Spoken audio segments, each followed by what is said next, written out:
Petrópolis, dia 23 de fevereiro de 2018. A Comissão Municipal da Verdade de Petrópolis, representada por mim, Eduardo Stotz, toma o testemunho de José Maria de Moraes, conhecido no movimento sindical como Zé Maria.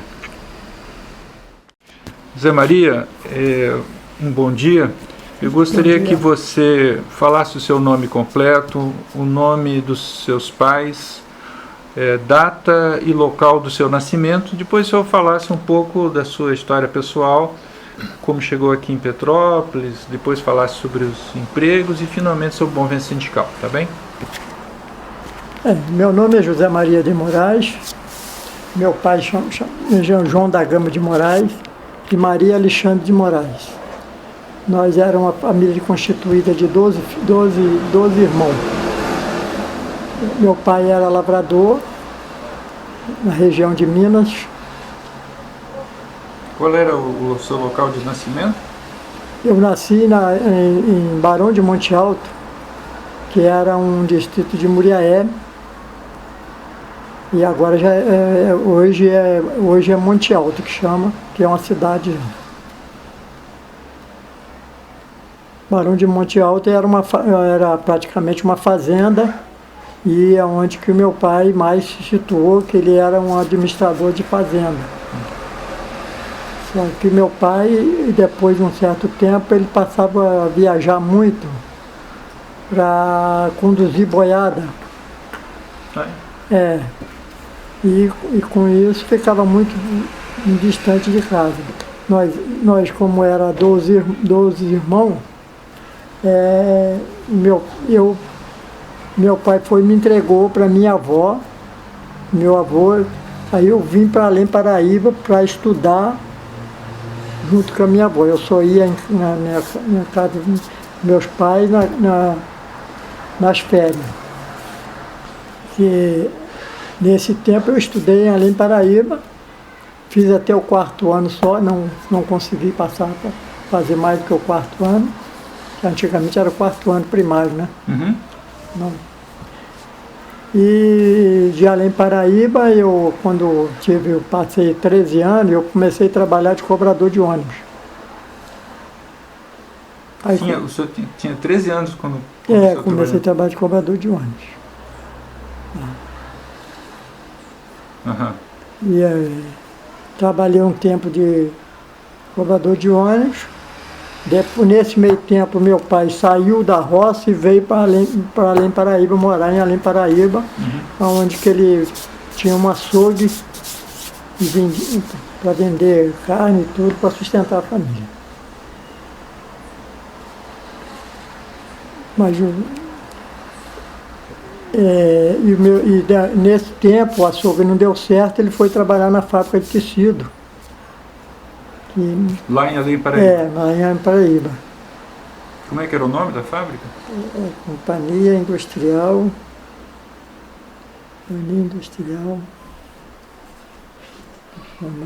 Não se preocupe, foi assim. Não tá lembro, bom. não. Aí ele trabalhou um tempo lá, e nesse tempo eu também já fui continuando trabalhando de cobrador e fiz a 4ª série, parei de estudar, porque eu tinha que ajudar. Que aí meu pai foi morar lá e eu fui para casa e tive que ajudar na sustentação dos outros filhos. E nesse meio tempo, quando eu completei 18 anos, eu passei a trabalhar numa empresa de interestadual, também de cobrador de ônibus. E meu pai estava trabalhando na companhia industrial lá de Além Paraíba, que é uma fábrica de tecido. E nesse tempo, ele também começou a fazer movimentos na época para poder melhorar as condições de trabalho e ganho do pessoal. Aqui, como não teve muito apoio, e aí veio a Revolução ele achou melhor sair de lá porque ele começou a ser perseguido. Aí nós viemos aqui para Petrópolis. Vocês chegaram aqui quando? Nós chegamos aqui 63. Chegamos aqui em 63. Era mês de 63, mais ou menos essa data. E foram morar onde? A princípio nós fomos morar na Estrada da Saudade. Nós não tínhamos casa para morar, nós tínhamos que ir de aluguel. Aí meu pai, para ele, fazia qualquer serviço que parecesse. Né? Mas lá quando ele chegou aqui, o primeiro serviço que ele arrumou foi na Cometa. Depois trabalhou na Cometa e ficou por lá um tempo. Aí em 64 ele entrou na Cometa, ficou trabalhando na Cometa. E eu não me lembro bem, foi em 66, a Cometa começou a entrar em crise, não atrasar pagamento, não pagava. E eu já estava aqui em Petrópolis, eu não estava trabalhando. Aí eu arrumei o serviço justamente lá na Cometa. Só que nessa época a Cometa já não estava pagando, já estava atrasando. Pagava, mas só dava vale, não pagava o salário direito. Aí chegou no final do mês, a empresa não pagou, eu também não fiquei. Saí, larguei tudo para lá e fui procurar outro trabalho. Aí entrei na Dona Isabel. O seu pai continuou na Cometa? Meu pai continuou na Cometa. Aí, como a Cometa não pagava mais, parou mesmo totalmente de pagar. Ele, inclusive, ele perdeu lá praticamente 9 meses. Só pagava vale, né? Dava um valezinho no final do mês, mas pagamento mesmo não pagava. Aí, por muita dificuldade, ele conseguiu entrar na Dona Isabel. Antes de falar da Dona Isabel, quando o seu pai entrou em 63 e você entrou, por sua vez, na Cometa, chegaram a conhecer o presidente do sindicato da época, o Alencar? Não, eu via falar muito nele. Eu via falar, mas não cheguei a conhecer ele. Não. Quem que falou nele? Você lembra? Os próprios operários lá falavam que ele era comungado lá, ele era interventor do governo. Ele não... Não, ele não era interventor, não.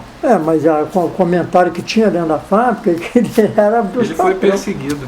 Então, mas o comentário dentro da fábrica diz que ele era dos pais, que ele era do lado dos patrões, não era? Interessante isso, interessante, quer dizer, porque não sei se ele um pouco de medo, ou se ele aí não se envolvia muito, né? Parece que quem teve esse papel foi o Ari dos Santos. O Ari dos Santos também. Mas o Alencar foi preso, inclusive. Junto com o Dr. Wagner na época. Né? Conheceu o Dr. Wagner? Wagner Enio Rodrigues, Enes Rodrigues, que era advogado. Advogado. Você conheceu? Conheci muito. Mas conheceu naquela época ou depois? Depois. Depois. Eu conheci ele do momento que eu só vinha conhecer ele do momento que eu saí da Cometa, entrei para Dona Isabel, trabalhei 1 ano na Dona Isabel, aí em 72. Fui para 72 até 73, trabalhei em Dona Isabel. No final de 73 entrei na ATA. Aí trabalhei na ATA 73, 74, aí veio um senhor lá da Tchecoslováquia, que passou a ser gerente administrativo lá, de produção. Aí, por motivo banal lá, me demitiu, não mandou embora. Aí voltei para Dona Isabel. No período em que o senhor trabalhou, entre o momento que o senhor entrou na Cometa e o que o senhor foi para Dona Isabel, se passaram alguns anos. O que o senhor fez? O senhor falou que entrou na Dona Isabel em 73. Mas na Cometa entrou quando? Mais ou menos. Da Cometa? O senhor tinha que idade quando entrou na Cometa? Na Cometa eu já tinha 18 anos já. Já estava com 18 anos. Então? Era de maior já. Não. Eu não... Porque lá E dali saiu... porque quando eu vim de Além Paraíba eu já tinha feito 18 anos E aí eu tinha que servir o tiro de guerra lá, só que não me aceitaram e eu não servi o batalhão. Porque lá era tiro de guerra, não era... Uhum. Aí vim para aqui, Então o senhor saiu da Cometa e aí depois logo depois foi para Dona Isabel? fui para Dona Isabel. Na Dona Isabel, eu já estava noivo. Eu já estava namorando, estava noivo. Aí a Dona Isabel estava arrumando para casar. Isso eu já estava com 20 anos. Uhum. Estava já com 20 anos. Aí nesse meio tempo, a Dona Isabel mandou embora, eu fui trabalhar numa firma lá em Madureira. No Rio? Uma metalúrgica lá em Madureira. Só que eu saí, e morava em Belfor Roxo. Tinha que sair muito. Dá licença. Como meu pai não recebia da Cometa, aí ele arrumou a alternativa de vender queijo. Vender queijo, linguiça, aí a gente ajudava ele a vender esses queijos. Ficamos um bom tempo vendendo queijo. Porque nessa época, porque quando eu cheguei aqui em 64, eu me lembro que já estava aquele movimento, tinha ainda a ferroviária ali, a Leopoldina ali no Alto da Serra, e estava um movimento de ferroviário muito.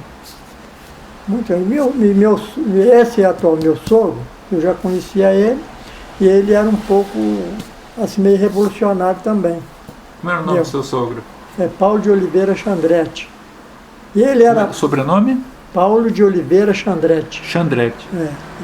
E ele era muito amigo de um falecido Chico Reis. O seu Chico era um pedreiro, mas ele era um comunista muito ferrenho. Muito agressivo mesmo. Aí ele morava lá no Alto da Serra, Morro da Piscina. Porque depois que eu fui morar nessa saudade, eu fui morar cá no Alto da Serra, lá no Morro da Oficina. Uhum. Ficamos morando, praticamente moramos até hoje lá. Meu pai e minha mãe já faleceu, mas eu continuo morando lá. E nós estávamos onde? Você estava contando que foi trabalhar no Rio, não é? Fui trabalhar no Rio. Depois no Rio eu fui em 73 para 74, em 72 para 73, quando eu saí da Dona Isabel. Depois voltou para Dona Isabel. Depois voltei. Mais tarde, né? Não, aí entrei na ATA. Sim. Vamos falar um pouquinho da Dona Isabel. Fala um pouco qual era a situação da Dona Isabel naquele momento que o senhor entrou. Olha, a Dona Isabel, porque na Dona Isabel praticamente trabalhava nossa família quase toda. Trabalhava eu, meu irmão, meus tios, e a gente trabalhava mais à noite, né? Turno noturno, né? E era muita gente que trabalhava, né? Era 3 turnos, direto. A empresa era 3 turnos direto. E qual era a sua função? A minha função era trabalhar era passador. Era umas máquinas compridas, o tamanho dessa mesa, que botava o algodão lá e saía o fio na frente. Mas a máquina era muito veloz, né? Você tinha que andar em volta da máquina permanentemente para carregar ela. Quantas horas de trabalho? Naquela época a gente trabalhava uma média de 12 horas. 12? Porque a gente fazia hora extra, né? Hora extra. Isso de noite? Isso à noite. Pegava que horas e largava que horas? Geralmente a gente pegava 9 horas, largava em torno de 8 horas da manhã. Variava, né?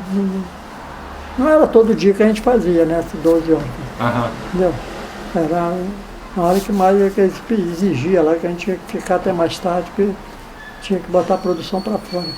E como é que era a relação com a empresa, com os patrões lá? Olha, a gente não tinha muito contato com a relação com os patrões. Tinha com os encarregados, Tinha né? com os encarregados. E como é que era essa relação? Não, era um pouco rigoroso, né? Era muito rigoroso na época, agora mesmo se fosse um regime militar mesmo aí, agressivo, né? Qualquer coisinha que ele mandava embora. Entendeu? E também descontava-se? Descontava dia, descontava hora, descontava tudo. Entendeu? Uhum. Aí não tinha hora de você tomar café nem nada. Você Você ia almoçar, o horário do almoço ainda tinha, mas lá de café, essas coisas, tinha que tomar lá escondido lá. E houve alguma tentativa de mudar isso, de resistir a essa situação entre os operários? Olha, naquela época, era o pessoal da... Eu não me lembro, porque como eu trabalhei pouco tempo na Dona Isabel, entendeu? E aí meu tio que ficou lá trabalhando direto lá, o sindicato, ele já era meio acomodado, né? Não tinha... Não era combativo, né? Não era combativo, era uma pelegada do caramba. Então o que acontece? Ele só tinha ali o Dr. Wagner, que era o advogado da época, já era advogado deles. De antes, né? De antes, já era advogado dele na época. Entendeu? Só que os diretores mesmo ficavam acomodados, ele também se acomodava, né? Entendeu? Mas a gente não... Pelo que eu sentia, o sindicato naquela época era muito fraco. E o Dr. Wagner? A gente sentia que ele era muito comprometido com as diretorias da patronal. Né? Quem? O Dr. Wagner? Não, o sindicato, a diretoria. Sindicato. E o Dr. Wagner? O Dr. Wagner não, ele era muito combatente. Fala um pouquinho do Dr. Wagner. Olha, o Dr. Wagner, no meu ponto de vista, ele sofreu muita repressão. Muita repressão. Ele chegou a ser até preso, né? Ele chegou a ser preso. Mas ele é tão combatente, mas ele não desistiu da luta não. Ele continuou ali na frente. Só que ele não conseguia arrumar diretores que tivessem uma liderança para assumir a batalha com ele, né?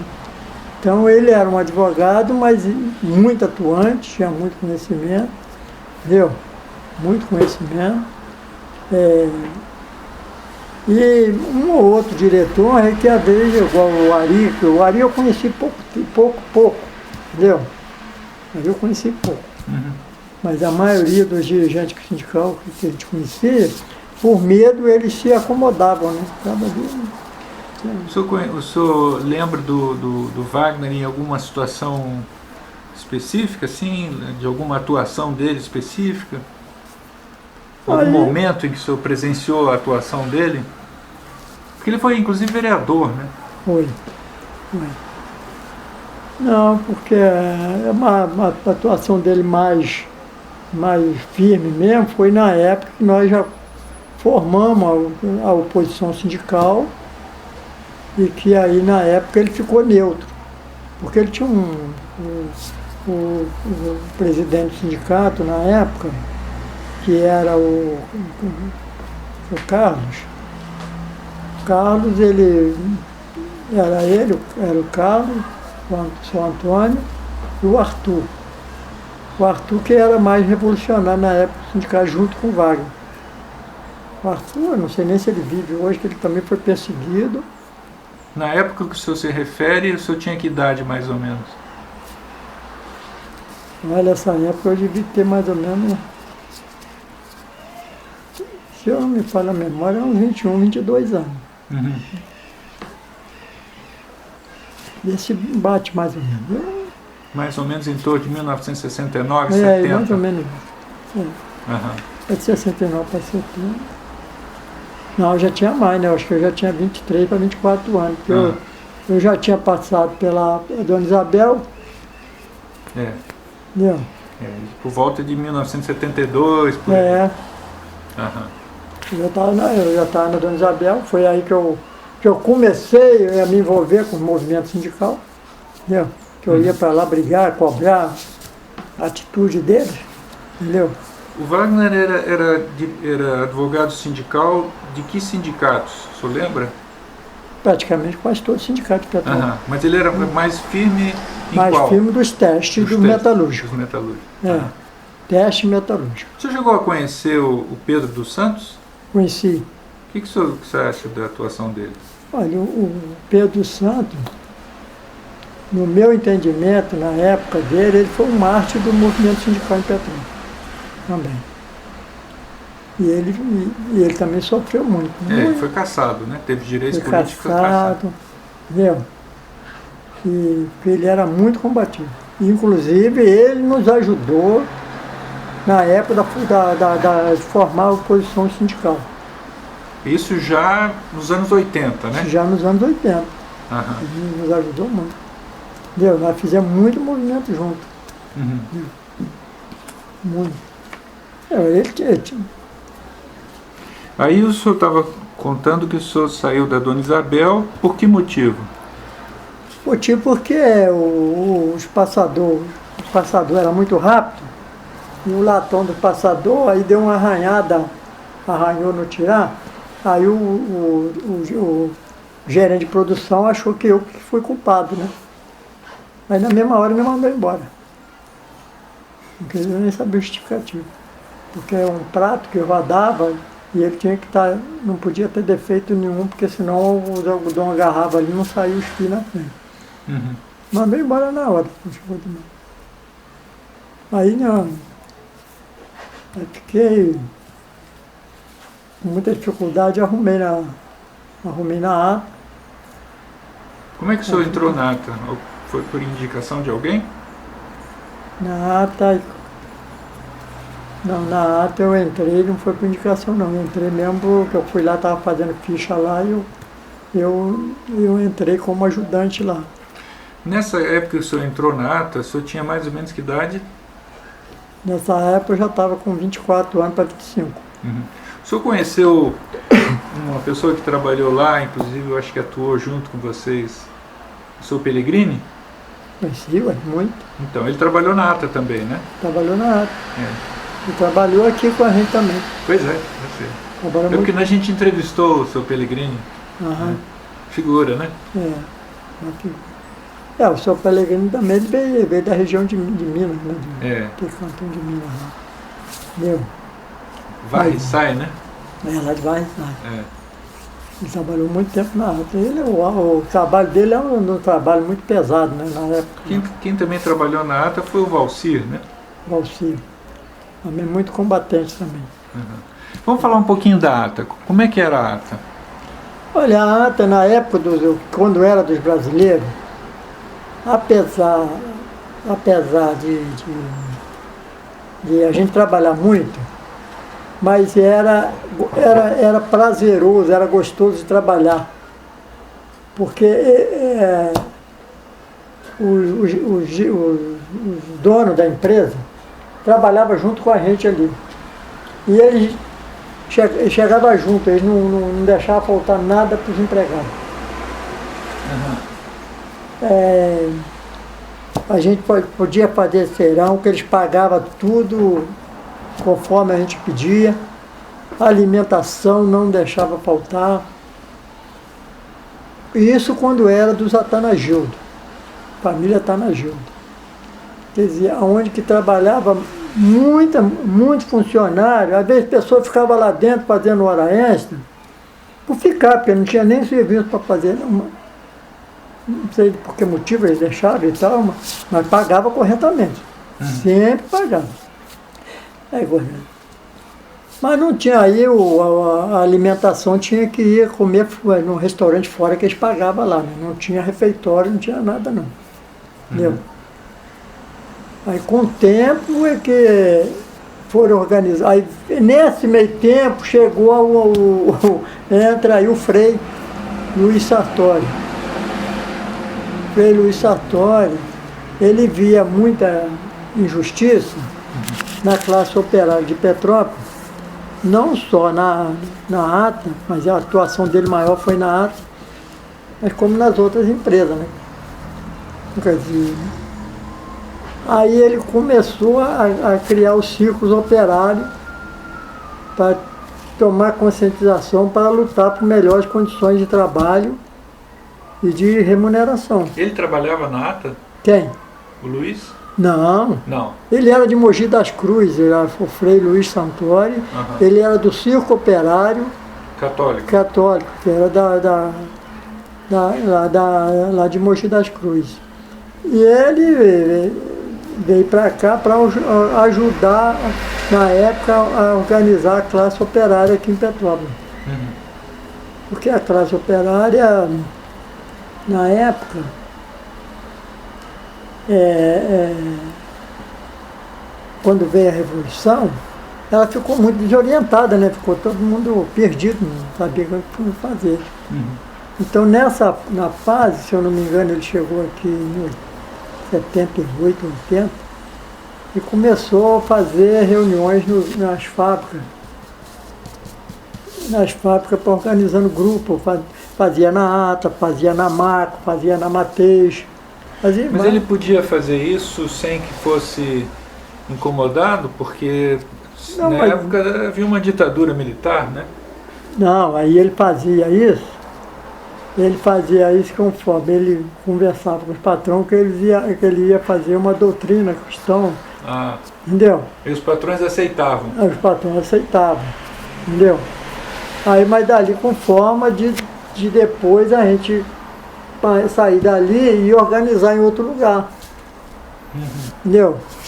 Aí a gente vinha, ou vinha fazer reunião no sindicato, ou vinha fazer reuniões em casa de família, entendeu?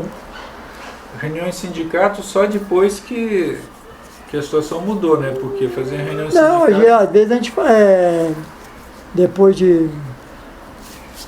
Porque ele tinha um convencimento que ele chegava lá e conversava com a diretoria e tal. Convencia a diretoria que ia ser bom e tal. E a diretoria nem participava não, só aquele grupozinho ali.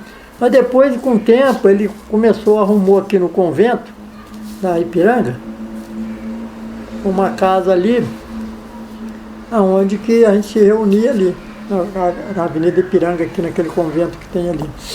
Entendeu? Aí a irmã, esqueci o nome dela, a irmã que fazia parte com ele do grupo, que organizava os eventos, organizava as reuniões, ela, então, essa casa ela morava lá e organizava as reuniões aqui na Avenida Ipiranga. Eram as reuniões da oposição sindical? Nós já estávamos estudando como que a gente ia entrar no sindicato. Entendeu?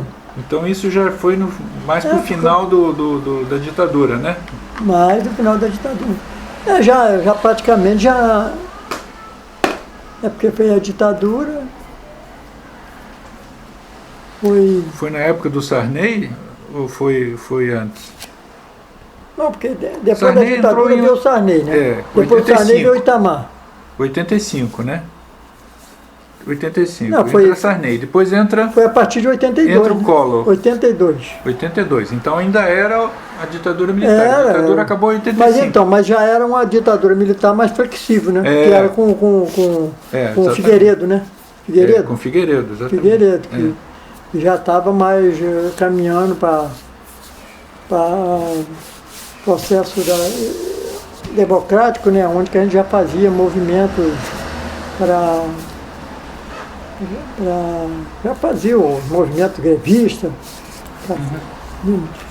E nesse meio tempo, aí quando nós participávamos dos movimentos, mas nós não tínhamos sindicato na mão.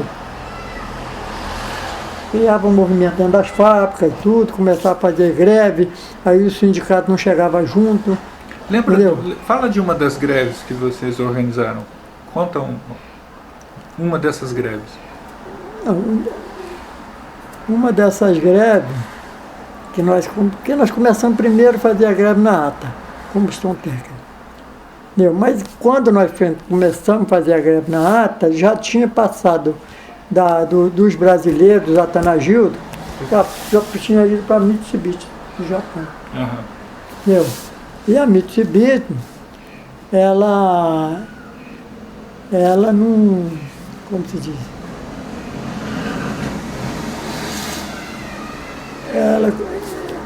Quando ela entrou, ela começou a mandar muita gente embora, começou a exigir muito que a gente exigir muito para que a gente pudesse trabalhar dobrado. Dobrado que eu digo assim, não é de mais de 8 horas não, hora extra não. Trabalhar mesmo esforçado ali. E a greve foi por esse motivo? Foi por esse motivo. Porque as empresas o tempo muito longe, né? E a gente fica muito em movimento para cá, a gente vai esquecendo muitas coisas, vai ficando... Mas tem registro dessas coisas em jornal, né? O Jornal de Cascatinha, por exemplo, registrou, eu acho que uma greve nessa... Você vai lá no Sindicato Metalúrgico, você vê as fotos lá do movimento sindical, das greves, as grandes greves.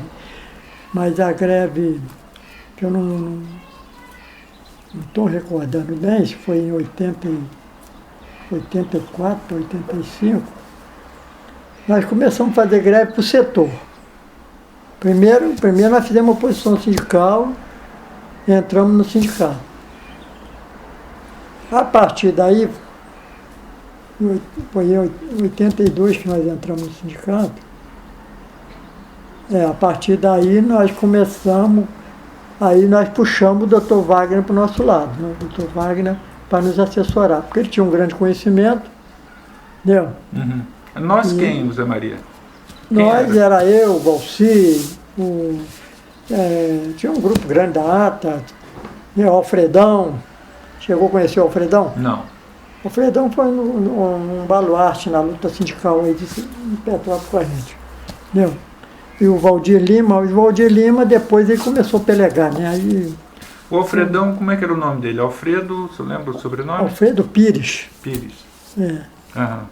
Alfredo Pires.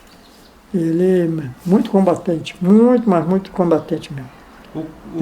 E ele era muito alto, né? Forte, aí o pessoal tinha muito medo dele, né?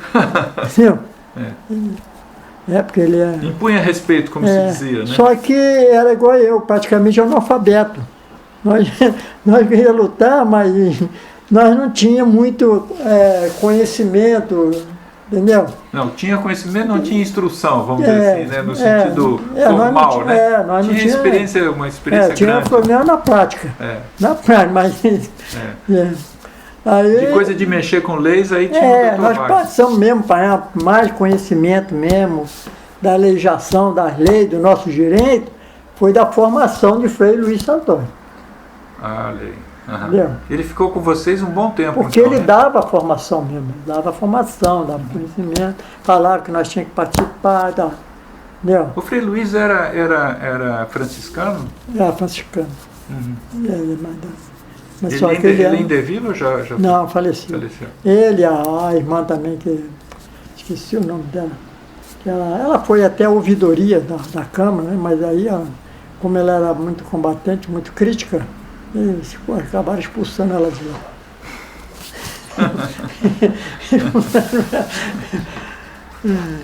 Então vocês chegaram aos sindicatos metalúrgicos mais ou menos nessa época, 83, por aí? 82. 82.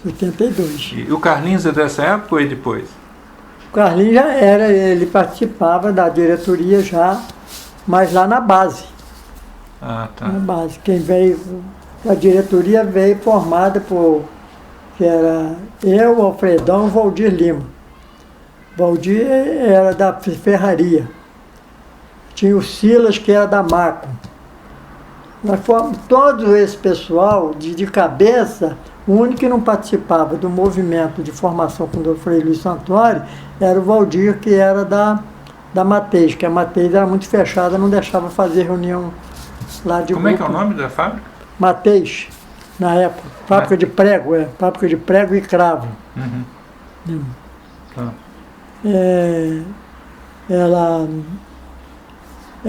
Aí ela não deixava, né? Vamos falar um pouquinho da Selma, aproveitar que nós estamos falando das fábricas metalúrgicas. Vamos abrir aqui a gente está aqui com o jornal da Frente Popular, e aí tem o caso da Selma aqui, né? Vou abrir aqui, lembrar o nome do... Miguel Cabral. O Miguelzinho Cabral, a gente chamava ele de Miguelzinho. Ele que praticamente que criou a comissão na Selma para poder lutar pelos direitos lá dos trabalhadores. E aí ele participou da primeira diretoria também Do sindicato? Do sindicato. Uhum. Ele veio para participar. Ele e um grupo lá que ele arrumou lá. Nessa época, a Selma ainda estava sob intervenção militar. Porque havia porque o pessoal da Selma não participava de nada. Nada, mais nada, nada. Eles achavam que eles eram superiores aos outros trabalhadores. Ganhavam mais também. Ganhava né? mais, eles eram superiores. Aí eles só começam a participar quando veio a privatização da Selma. Que já foi depois, já no final. Já foi depois. Aí, quando veio a privatização, começou a vir muita demissão, muita coisa, aí que eles começaram a se unir com o sindicato. Mas para nós, porque quem fazia a greve mesmo em Petrópolis era o pessoal da ATA, da Marco e da Mateix. Para nós parar eles lá foi muito difícil. Uhum. Nós tivemos que fazer uma barreira humana na frente para eles não entrar. Um piquete, né? É. Aí, com o tempo, eles foram tomando consciência que nós estávamos certos, que tinha que lutar pelos direitos. Aí eles aderiram, né? Aderiram maciçamente. Essa experiência do Miguelzinho de organizar uma comissão, também tinha uma comissão nas outras fábricas? Tinha. Como é que era organizada a comissão? A gente Vamos pegar o caso da ATA, por exemplo. Como é não, que lá era na ATA a gente tirava um de cada sessão. Você era de qual sessão? Eu era da ajustagem. Uhum. A gente escolhia um de cada sessão e aí a gente fazia reunião, ou às vezes na hora do almoço, ou às vezes de tarde. Mas primeiro a gente entrava na CIPA, porque a CIPA dava garantia de emprego pelo menos de 1 ano, né? Uhum. E aí, com a garantia de emprego, a gente tinha mais condições de se organizar. Então a gente pegava sempre aqueles que estavam dentro da CIPA, ou estavam com... Uhum. E a comissão era legal ou era semi-legal? Ela era aceita pelos patrões ou ela desconhecida? Teve uma época que ela foi aceita. Mas aí, como ela ficou cobrando muito combativa, aí eles não aceitavam mais a comissão. Teve uma época que foi você aceita. Nós formamos comissão na ATA, formamos comissão na MAC, formamos comissão na... Mas vocês mantinham a comissão funcionando mesmo sem ser admitido, sem ser aceito? Mas essas comissões a gente formava com o apoio do Frei Luiz Santoro. Entendeu? Porque ele tinha um poder de convencimento lá do gerente lá das empresas. Sei. Quer dizer, aparecia como Círculo Operário Católico. E na prática era uma comissão. Era uma comissão para poder... E a comissão era escolhida em cada sessão? Cada sessão, Os operários da sessão escolhiam uma pessoa? Isso. Uhum. Chegava a ver eleição ou era só de boca, assim? Deixa eu apagar aquele fogo ali. Acho que está queimando alguma coisa, né? Mas como você estava perguntando? Sim. Nós estávamos falando que o Frei Luiz organizava os círculos e na prática os círculos funcionavam como comissão e eu estava perguntando se eles eram eleitos ou eram escolhidos em conversa e tal. Não, a princípio era escolhido, depois passou a ser eleito. Sei. Ele na ATA era eleito. Uhum. Aí ficou por um bom tempo. Quer dizer, a oposição sindical então se estruturou pela base. Pela base, mas saiu da ATA. Uhum. Formado pela ATA, depois juntou com o pessoal da ferraria, depois juntou com o pessoal lá da Maco. Foi essas três. Depois é que nós fomos buscar o pessoal da Selma. O pessoal da Selma tinha um medo do caramba de participar do sindicato. O único que era mais atuante mesmo, que participava com a gente, era isso aí, o Cabralzinho. O medo era de perder o emprego, né? Era. O medo era de perder o emprego. Porque era um emprego... Isso era comum na época, né? No meio do trabalhador, era participar. O que acontece hoje, né? Hoje é quase que a mesma coisa. Hoje, aqui, no meu entendimento, hoje houve um retrocesso, né? No movimento sindical também houve um retrocesso. Por quê? Porque a gente não vê o movimento sindical na rua lutando. Entendeu? Se eu ver? Não. Não, a gente vejo. não vê. Entendeu? Uhum. O único que até pouco tempo atrás aí, saía na rua lutando aí era o sindicato de bancários. Mas você vê, até o sindicato de bancários se recolheu um pouco. Você não vê hoje atualmente você não vê o metalúrgico, não vê a alimentação, eu não vejo esse sindicato. Então eu me sinto frustrado com isso, porque houve uma luta muito grande para tirar o movimento sindical. E hoje esses próprios companheiros estão praticamente não estão, a meu ver, eu acho que eles tinham que vir para a rua. Você não pode lutar pelo melhor salário, porque falta de emprego, essa coisa, mas tem os movimentos sociais, tem os conselhos da cidade que eles deveriam estar participando e lutando. Uhum. Entendeu? Zé Maria, você mencionou o Carlinhos e mencionou também Valdir Lima, Alfredão Pires, Pires. Não, e você mencionou também um do setor de alimentos, né? É. O Haroldo, né? Haroldo Tenente. Então vamos falar um pouquinho assim do Carlinhos. O Carlinhos é de qual fábrica?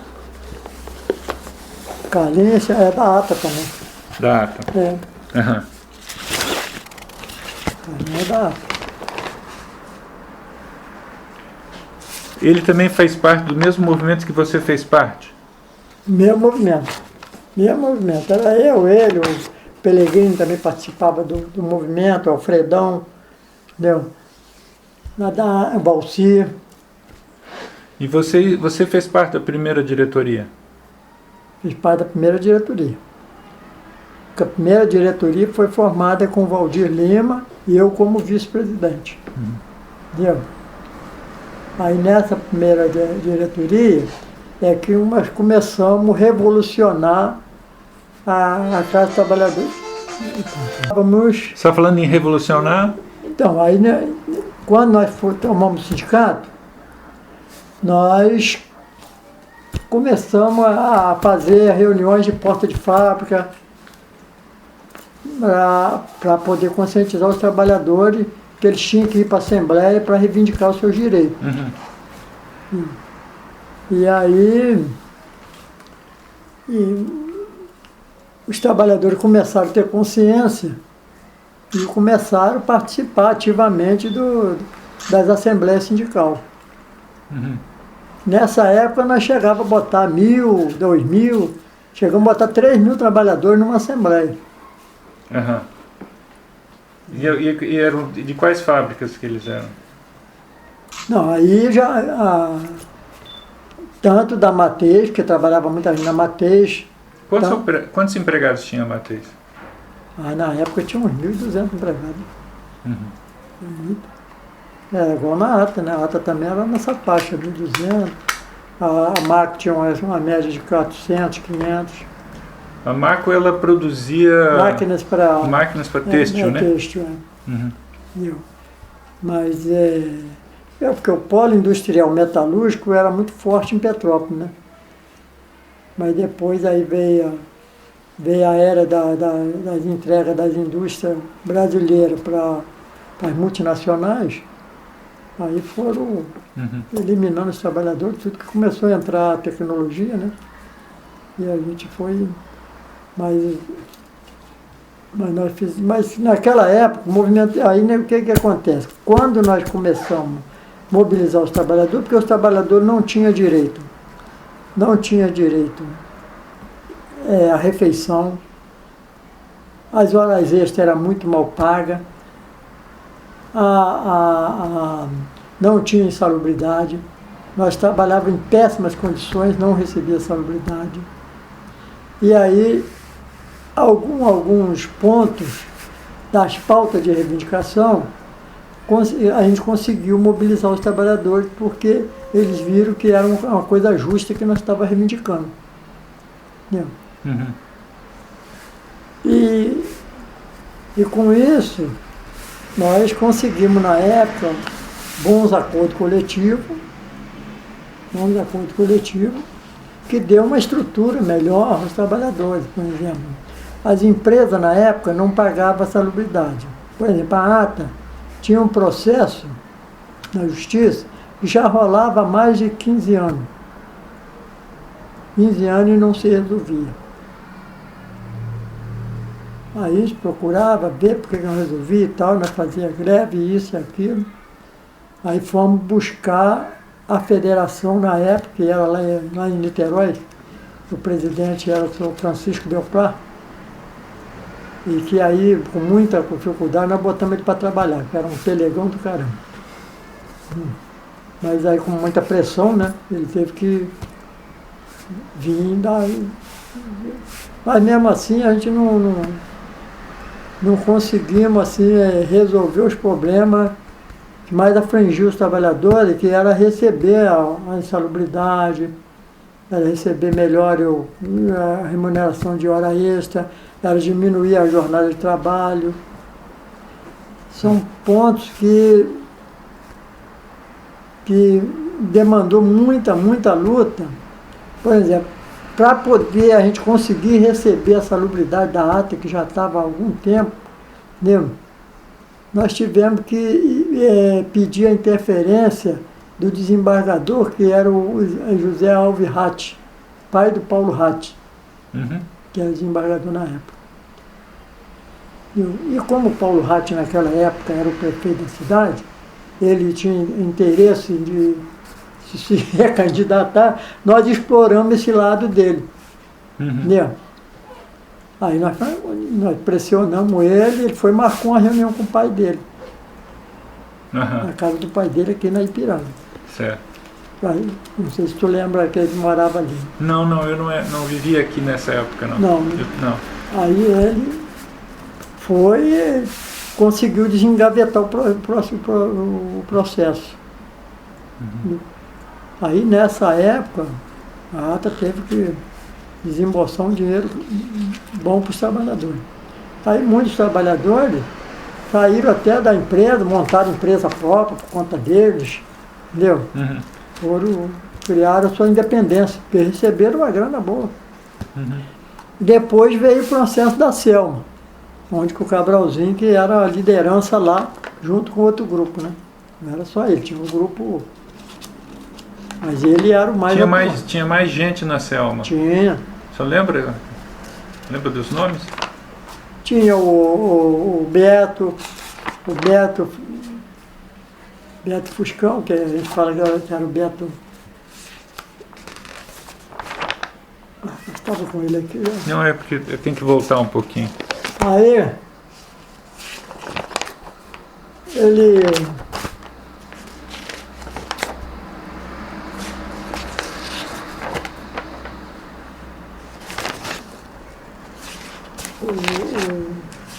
Tinha um grupo grande, que eu não nasci, não me recordo, mas um grupo muito atuante, que era junto com o Cabralzinho, né, na Selma. Eles formaram uma coalição, tá? Deve ser pra cá. Eu acho que é o contrário, né? A gente está procurando para lá e tem que ir para cá, né? Mas aí era um grupo grande. Porque a Selma trabalhava muita gente, né? Era a maior empresa que na época de Petrópolis. E junto a isso, o que acontecia? Do lado funcionava a Dentsply. Era uma empresa que só trabalhava muitas mulheres. Muitas mulheres. Que também não tinha sindicato, era a maior exploração que tinha. Era uma das empresas que mais explorava em Petrópolis. E o que ela fabricava lá? Ela fabricava lente de contato. Lente, né? De óculos, né? Aí vocês já começaram a aí nós entramos para outras categorias, né? Aí nós entramos reivindicando ela, porque a gente entendia que ela fazia parte do grupo do metalúrgico. Ah, é? Aí foi uma luta na jurídica muito grande para ela se enquadrar dentro do sindicato metalúrgico. Aí conseguimos enquadrá-la. Aí começamos a revolucionar também lá, depois aí paralisamos ela lá, fizemos greve também nela. para que as mulheres pudessem ser respeitadas. E qual era o problema mais grave lá da empresa? Da Display? É. O problema mais grave é que ela fazia as mulheres trabalharem mais um horário exaustivo e não pagava hora extra nem nada, né? Não tinha refeitório, não tinha nada. Alguns setores tinham direito à insalubridade, também não pagava, que mexia com muita química. Aí nós começamos a mobilizar para fazer com que os operários assinassem a petição para poder entrar na justiça, para poder reivindicar a insalubridade, a periculosidade. Nessa época ainda não era metalúrgico? Ou já era? Nós estávamos já com processo, já tinha ganho o processo aqui para ela ser metalúrgica no Ministério do Trabalho. Aí eles recorreram, mas aí eles perderam também. Levava muito tempo. Mas as mulheres naquela época eram muito alienadas, né? Não participavam de nada, muito difícil. Muito difícil. Até hoje, por exemplo, só tem 2 mulheres que participam da diretoria do sindicato metalúrgico. Mas mesmo assim a gente... E quem é que da empresa se destacou naquela época? Que era operária lá? Você lembra o nome de alguém? Não lembro. Não lembro porque... Eu sei que era só um rapaz e uma mulher que participava muito das assembleias. Era muito pouca gente que participava da assembleia. Eles tinham medo do caramba de participar. No tocante ainda ao movimento sindical, essa figura aqui do Haroldo, ele era de qual empresa? Ele trabalhava na Boêmia e ele e o Dualto, vocês conheceram o Dualto? Não. Dualto trabalhava na Café Solúvel, ele com o João. E na época, o sindicato de alimentação aqui praticamente quase que não existia. Quase que não existia. Na época nós fomos buscar esse João, que a Café Solúvel já estava fechando. Lá na estrada, na BR-40, que a empresa era lá, aí nós fomos lá conversar com eles, se eles não queriam formar uma diretoria para concorrer ao sindicato. E com muita dificuldade para eles entrar. E aí o Haroldo, que era da Boêmia, arrumou um grupo da Boêmia para poder entrar. Aí conseguimos botar o sindicato para funcionar outra vez. O sindicato só tinha uma parte dos diretores, nem sabia quem era, ninguém participava de nada. Uma situação semelhante dos lapidários, né? Os lapidários também praticamente não existia, né? Só o que eu falei, já tinha o sindicato, mas não... Até o golpe de 64. Claro. Depois teve intervenção e aí praticamente deixou de funcionar. Vocês que reorganizaram o sindicato. Nós que organizamos. Mas... Lembra do nome de alguém dessa época, da reorganização? O nome dele, não estou lembrado não, porque ele tem até aqui no... Deixa eu conseguir pegar o nome dele aqui. Um livro desses aí está o nome dele.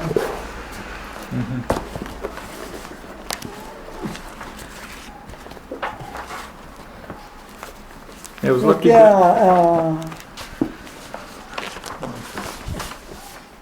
Está aqui. Hoje, vê se esse papelzinho que está aqui. Deixa eu ver se é esse aqui. Esse é do Haroldo. Não, esse é do Haroldo. Esse aqui, lapidado, demitido, na Cidan, ganha o direito da justiça. Vamos ver se traz o nome dele aqui.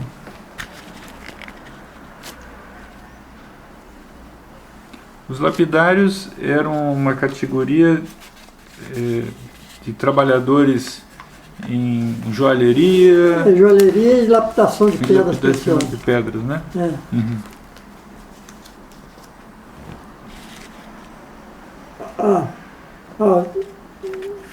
Na época, o presidente do sindicato dos lapidários, José Henrique da Costa, Esse rapaz, ele trabalhava lá na Cidan. A Cidan era aqui no Quissamã, né? Trabalhava na Cidan e ele que nos procurou para ele via tanto de justiça, porque estava demitindo muito trabalhador, ele que nos procurou para poder ajudar ele a organizar o sindicato. Entendeu? Mas coitado, ele ficou quase que sozinho, lutando, organizou. Mas ele ficou. E depois a empresa foi embora para Trerri, aí tivemos que organizar lá em Trerri. E no tocante à criação da Central Única dos Trabalhadores, vocês tiveram participação? Não, a nossa participação na Central Única dos Trabalhadores, porque na verdade quem puxou mais a Central Única dos Trabalhadores aqui para Petrópolis foi mais o Sindicato dos Bancários, na época. Uhum. E aí, na época, como o Partido dos Trabalhadores já estava se organizando aqui em Petrópolis, que nós ajudamos também a organizar, porque na época, quando nós estávamos com aquele movimento sindical muito atuante, só nós filiamos mais de 2.000 trabalhadores no Partido dos Trabalhadores. Uhum. Aí aquilo criou uma força, né? Só que o Partido na época começou a criar muita divisão, muita fricção, muito grupo, né? Muitas tendências que eles falam, né? Os trabalhadores se afastaram. Aí muitos trabalhadores se afastaram, porque não entendia aquela disputa, né? Aquela disputa interna, né? Entendeu? Aí acabamos se afastando. Quer dizer, tanto assim que até o Valdemar foi para lá, né? Na época. Foi eu, o Valdemar, o Fredão. Só que nós tínhamos uma tendência, eles tinham outra. Entendeu? Tinha um radicalismo muito forte, né? Um grupo lá que era radical, mas radical mesmo. Quais eram as tendências, só para a gente entender? Você fazia parte de qual tendência? Eu fazia parte mais da articulação, né? Uhum. E a outra tendência qual era? A outra tendência era a tendência... Tinha... Como é que chamava? Era a tendência do Nivaldo, que era mais agressiva, né? Era uma tendência mais agressiva do Alcindo, lá do Autodependência. Eles tinham... Eu não lembro o nome da tendência deles, não. Mas eles eram também vinculados ao movimento operário ou eles eram de outra... Eles eram mais vinculados ao movimento social. Ah, tá. Mais a associação de mais moradores. Mais associação de moradores, mais de organizar. Uhum. Porque o Enivaldo, ele era muito inteligente. Você chegou a conhecer ele? Claro. Nós entrevistamos o Enivaldo. Ele era muito inteligente. Politicamente, o cara não era mole. Mas ele entrou numa fase que ele perdia muito espaço, porque ele radicalizava de uma tal maneira que não saía daquilo, entendeu? Uhum. Então tem hora que você, para avançar, você tem que dar um passo atrás, porque senão tu não consegue avançar. Uhum. Entendeu? Mas ele não tinha disso, não. Entendeu? Depois, com o tempo, com ele participando do movimento sindical junto com ele, que depois ele entrou também com o movimento sindical, né? Ele foi para servidor público. O servidor público, né? Mas ele nos ajudou muito. Nos ajudou muito com a sua inteligência, com a sua capacidade de pensar, entendeu? Uhum. Politicamente, porque nós era um analfabeto político. Mas ele não, ele era... Uhum. Ele tinha muito conhecimento político, entendeu? E qual o papel que o Centro de Defesa de Direitos Humanos teve nesse processo aí? O papel do Centro de Direitos Humanos foi de dar o apoio, né? Na hora que nós mais precisamos, ele abriu a casa para que nós fizéssemos as reuniões de organização lá. E apoiar, né? E que hora foi essa? Nessa hora foi a hora que nós estávamos organizando para as grandes assembleias, entendeu? Vocês estavam na oposição sindical? Nós estávamos na oposição sindical. Uhum. E eles que ajudaram a gente a organizar a oposição sindical. Uhum. Um dos apoios maiores veio deles, né? Uhum. Veio de lá. É lá que nós fazíamos as reuniões, entendeu? para poder fazer a chapa, discutir. Entendeu? E depois, além do movimento sindical, a gente participava dos outros movimentos sociais. Entendeu? Não participava só do movimento sindical, participava do movimento sindical e participava dos movimentos sociais. Quer dizer, era fábrica e bairro também, né? Mas porque nessa época, como se diz, começou a fazer aquele movimento sindical, de greve para tudo quanto é lado, para poder, em processo de apoio à democracia, né? Democracia, aí nós ia para Volta Redonda, parar a siderúrgica, e o exército em cima da gente. Vocês estiveram lá em 88? Tivemos com um grupo quando lá. teve aquela invasão da CSN, a ocupação da CSN Não, e tá lá, inclusive com aquela morte dos operários, né, que foram... Tivemos lá. Só que nosso grupo ficou mais como assim, na praça, né? Na praça, dando apoio e tudo, e a borrachada comendo em cima ali, entendeu? Mas nós estivemos lá também. Na verdade, a ditadura militar já tinha acabado, mas na prática a situação dos operários... Porque a siderúrgica, eu acho que ela já estava entrando no processo de privatização, né? Nessa época. Acho que não, ainda não. 88? Não. Ainda não. Era mesmo, era a luta mesmo pela democracia plena, né? Porque, né? Aí, eu sei que na época já estava se formando, nós já estávamos na posição sindical, nós já estávamos no sindicato já. Nós já tínhamos tomado o sindicato. Por isso que nós participávamos do movimento. E nessa época eu tinha 2 filhos. Tinha um filho de 5 anos e tinha um filho que ia fazer 12 anos. E esse movimento me tomava tanto tempo, me ocupava tanto, que eu esquecia da família. Entendeu? Eu ficava mais envolvido com o movimento do que com a família. Aí nessa época eu perdi um filho. Mais mesmo por envolvimento no movimento, né? Mas ele adoeceu? Ele teve uma apendicite sulfurada e os médicos não descobriram a tempo e morreu, né? Mas eu estava no movimento, quando eu fui chamado, que o garoto estava passando mal, com a dor nas pernas, eu achava que ele estava jogando, porque eles gostavam de jogar bola. Eu falei, não, mas isso é porque tu jogou bola o dia inteiro. Mas não pode ser responsável por isso. Quem foi responsável foram os médicos, não foi você. Mas aí a gente... A gente leva isso para... Mas a família em si acha que... Né? O sentimento é outro, né? E a própria família acha que não, que eu... Abandonou, né? Que eu fiquei mais cuidando do movimento social do que da família. Mas depois isso passou. Aí, quer dizer, com isso...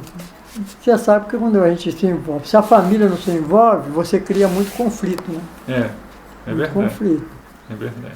E esse conflito, ele quer dizer, tanto eu como o meu amigo Alfredão, tinha um rapaz que era da Mateis, que era o Sérgio,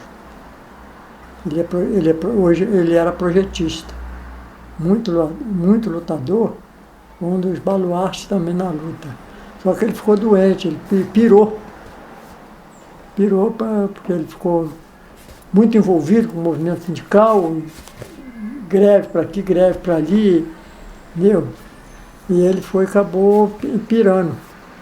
Ele teve que ficar internado um grande tempo para poder se recuperar. Sérgio. Lembra o sobrenome? Sérgio.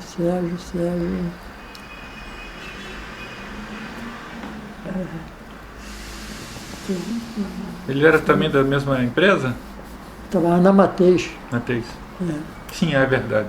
Trabalhava na Mateis. Não recordo o nome dele. Tudo assim, não. Na parte final, né? O que eu gostaria de falar, eu gostaria de ver um movimento sindical de Petrópolis mais atuante, né? Voltar àqueles tempos da qual a gente lutou para poder... Porque hoje o movimento sindical está muito acuado, né? Aí eles alegam que é o desemprego, que o trabalhador não quer participar, né? E é isso. Mas ao mesmo tempo que eles não participam da luta sindical, eles não participam dos movimentos sociais da cidade. Porque hoje Petrópolis tem 33 conselhos.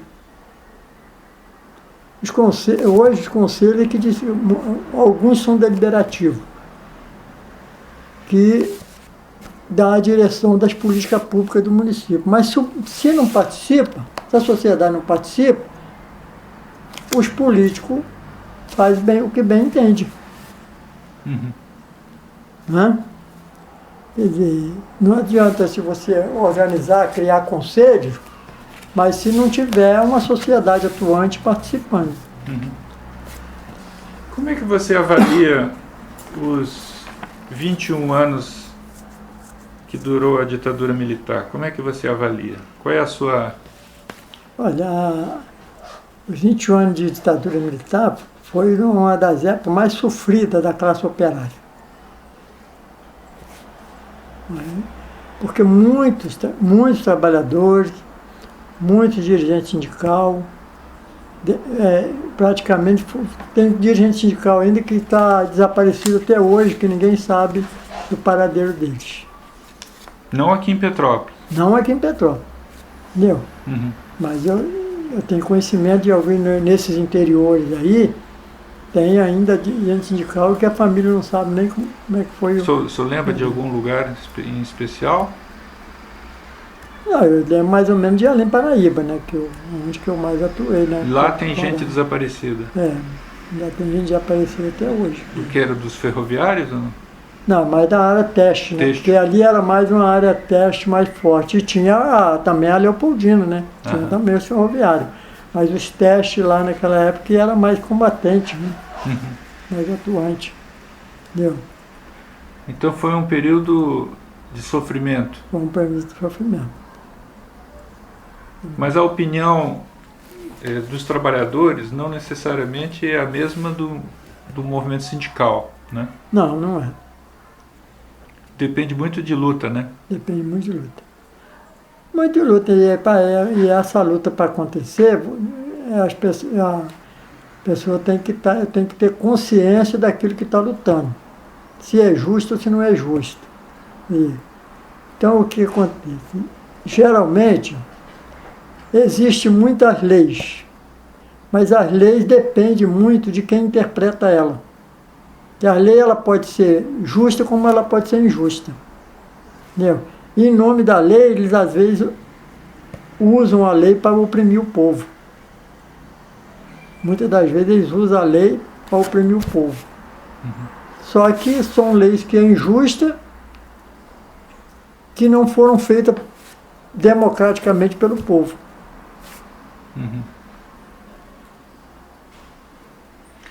Tá certo. E você queria deixar mais alguma coisa que você gostaria de dizer? Eu não sei, mas eu gostaria que talvez você entrevistasse o Carlos José Machado. Você já chegou a entrevistar ele? Não, ainda não. Porque ele é o presidente do sindicato, metalúrgico há muito tempo, já está lá, entrou nos meus tempos. Eu fiquei 2 mandatos porque eu entendi que o sindicato, do momento que você fica 3, 4 mandatos, você se acomoda, né? Você passa, você não dá oportunidade a outro e você acaba se acomodando. Então eu fiquei só 2 mandatos. Entendeu? E migrei para a área social.